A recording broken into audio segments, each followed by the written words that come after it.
To pay for your seat in the house, squire, to pay the feed of your game. You made him a poacher yourself, squire, you'd give neither work nor meat. And your barley fed hedge up the garden at our starving children's feet. We lay in a burning fever on the mud of the cold clay floor, till you parted us all for months, squire, at the cursed workhouse door. There's blood on your new foreign shrubs, squire, there's blood on your pointer's feet. There's blood on the game you sell, squire, there's blood on the game you eat. You've sold the labouring man, squire, body and soul to shame.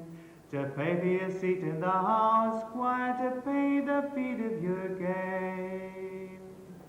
I don't think landowners really care about the countryside. They only care about it so long as it's profitable. If it ceased to become profitable, they would lose all interest in it. I've never made any money out of it, but it means more to me, I'm sure, than those who make vast sums of money from it. They extract anything and everything that can be turned into money. That's why you've got no banks and hedges, and why trees are being cut down everywhere, and the landscape is being turned into a desert, really. Just a barren space with nothing. Because they want more and more. I think landowners, big landowners, can do just as they like, because the majority of them decide where things are going to go anyhow, and they do it to their advantage. And poaching goes back to your landowners. It's the landowners who control the countryside, the big landowners. They decide what's going to be and what's not going to be. Nobody else. They make the laws, because until you fence a piece of land off and say it belongs to me, when you've done that, then you get poachers. Well, again, I think the poacher certainly has been going as long as civilization has been going. And in the early historical times, when all the forests belonged to the king, anybody who poached without anybody who chased game without a royal warrant was, of course, a poacher.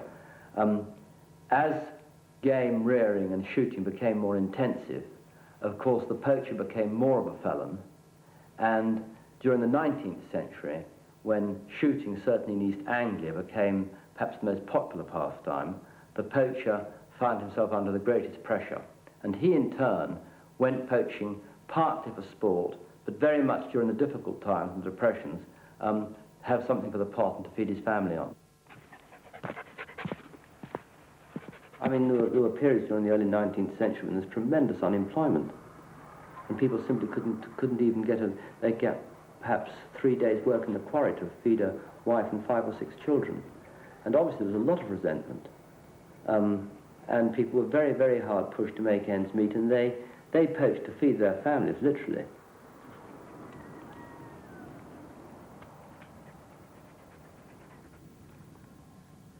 Historically, game laws were very, very severe indeed, dating from the time when all the forests belonged to the king.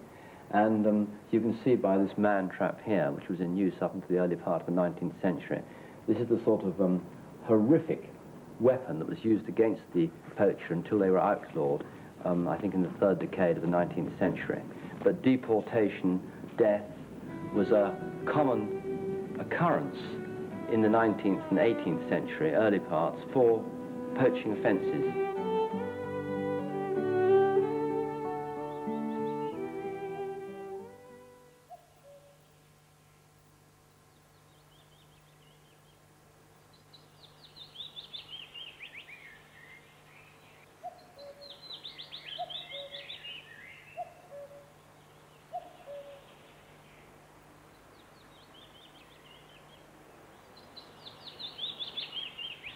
Well, as you see, the programme is in full swing now.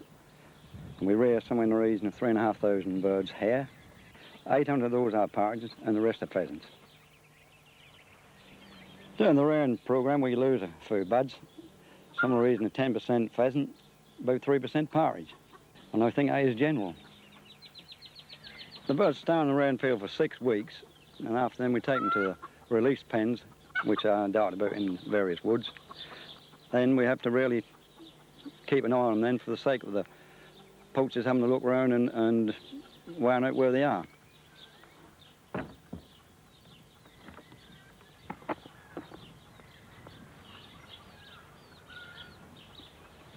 Well, we can't afford to lose any birds because, I mean, what the cost on them costs around about £10 a bird by the time they are shot, and we hope to kill around about a couple of thousand a year, so I mean, therefore you understand the overall cost.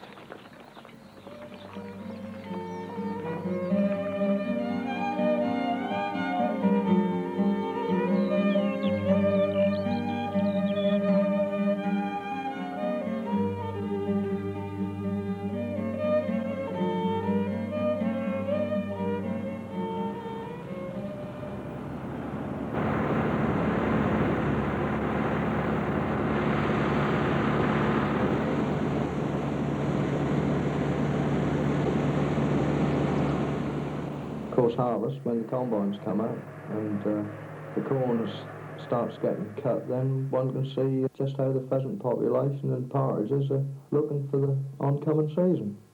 And of course the gamekeeper does the same thing, so he can weigh up how he's got to have his partridge drives and which way he's got to drive his birds and where his wild stock are. So he's riding around doing the same thing as what you are. And it just so happens that riding around on a cycle at harvest time is also a convenient time to start getting your dog fit for the coming season, because that needs 4 or 5 weeks of trotting beside a boat 6 or 7 miles a day to get it turned up for October, when the hare coursing starts. Well, you start off, say, about the middle of August, about 2-3 miles a day, do that for about 2 weeks, and then for the next 2 weeks about 4 or 5 miles a day, and by the time you get to the end of September, you're doing 6 and maybe 8 miles a day with the dog, and by then it should be fairly fit and ready to go out and do a night's work. In some years you can even be surprised. You get a really wet spring and you think, oh dear, all the young partridges have got to be killed off and drowned by the wet spring, and yet you find harvest time you can find some really good coveys still. I think there's a combination of weather and chemicals used on whatever crop they happen to be living in at the time. Well, I think that several things have happened. Farmers have increased field sizes. There aren't the same natural habitats that there used to be. Certainly in this particular area, it's a very heavy soil, and therefore not the best partridges anyway. Of course, there's the argument of pesticides. But on the other hand, we're trying to counteract this by putting in broader shelter belts, areas of grassland where there are corners of hedgerows that have come out to increase the natural habitat for the partridge.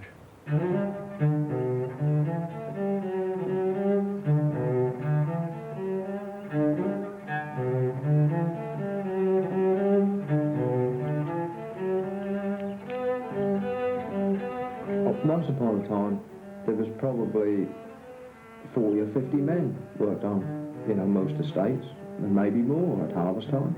And so, consequently, with all the machinery they've got nowadays, and needing a lot less labour, 10 men today can do the work that they've needed 70 men to do 50 or 60 years ago. And I suppose with the advanced methods of agriculture, and more people being made unemployed through it, a lot of the locals did leave the villages for the simple reason they had to move to the towns to get work. They did create vacant cottages and that, which outsiders have now bought up. But at the same time, those locals would never have been able to afford to buy the cottages anyhow, or very, very few of them.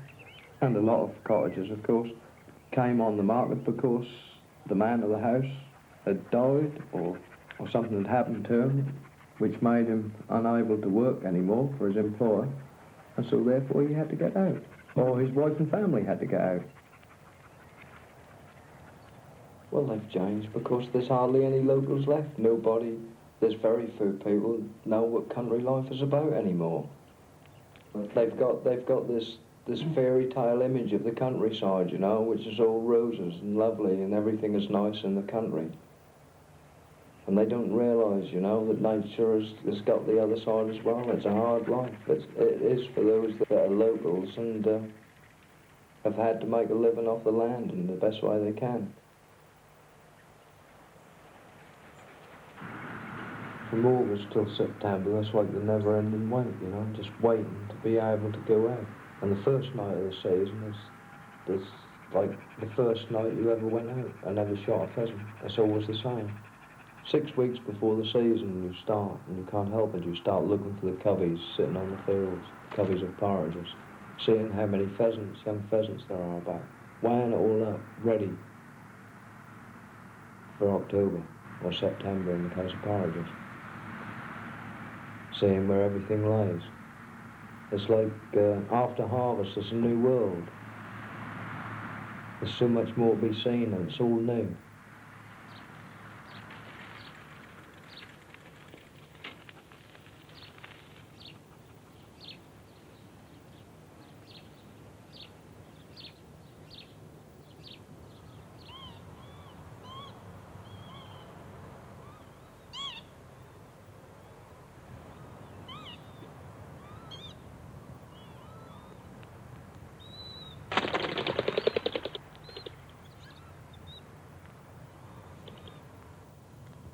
Well, I think stubble burning is unnecessary and there's far more wildlife gets killed by stubble burning than people realise.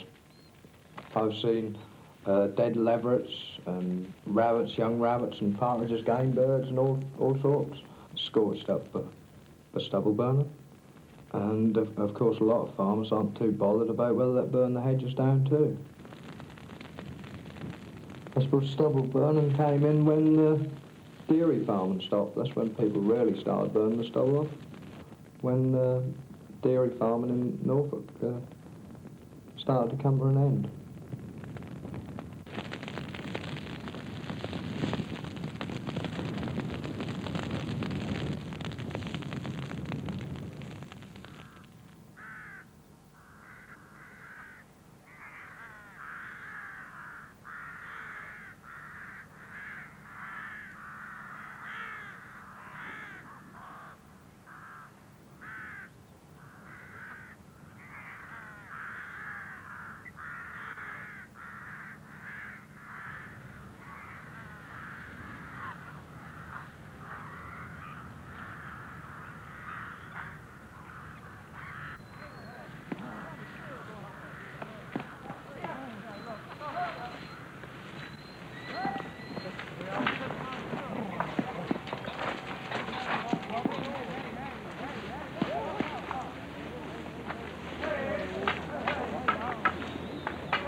I think we like to kill anything up to 100 to 150 a day. That gives everyone a shot. There's 10 guns and we don't like to kill a lot of pheasants because we got 10 days shooting to get in, so that's killing somewhere around about the 100 mark. Just so that we kill about 1,000 a year. Some places you go to, they normally kill 1,000 a day. They don't expect to kill hundreds. Well, especially with us in it anyway, they aren't sort of the cream of the shots, but they all enjoy themselves, and that's what the day is about. Whether they kill 10 pheasants or whether they kill 1,000, they'd still be happy. There's a good deal of leg pulling go on the day.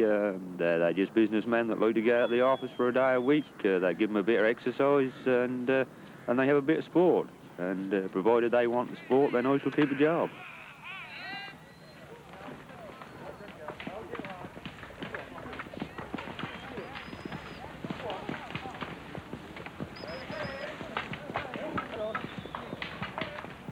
So I think there's no denying that shooting is an extremely expensive sport.